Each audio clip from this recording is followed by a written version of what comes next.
Le rapport de la Cour des comptes met en évidence ce qui a été dénoncé par les organisations syndicales, dont l'UNSA Éducation, c'est-à-dire que ça allait pénaliser les établissements en difficulté et aggraver l'écart entre les établissements avec des populations plus aisées et les autres établissements.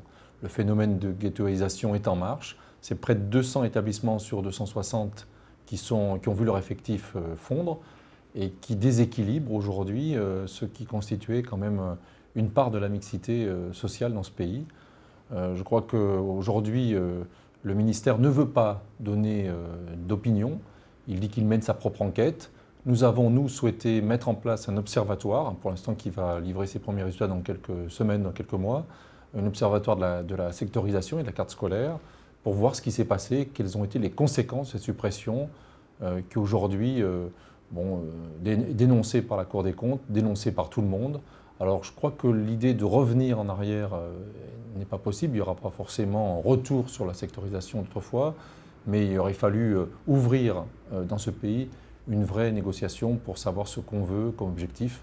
Est-ce qu'on veut réellement une mixité sociale ou on préfère l'établissement, je n'ose pas dire dressés les uns contre les autres, mais ignorants les uns des autres.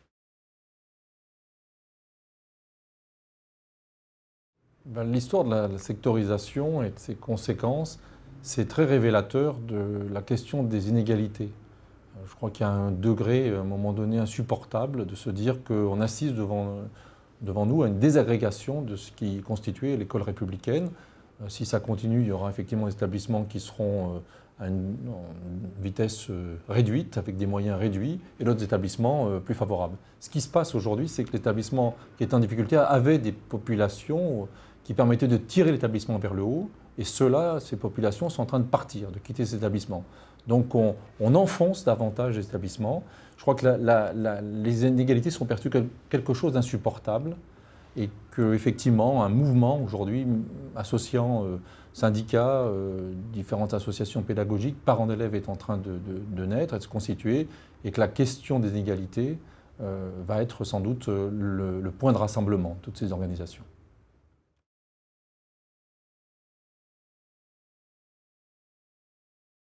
Il y a quelque chose de gâché dans ce débat, c'est-à-dire qu'on aurait dû prendre le temps de discuter l'objectif de la mixité scolaire, ce qu'on veut faire, les moyens qu'il faut donner.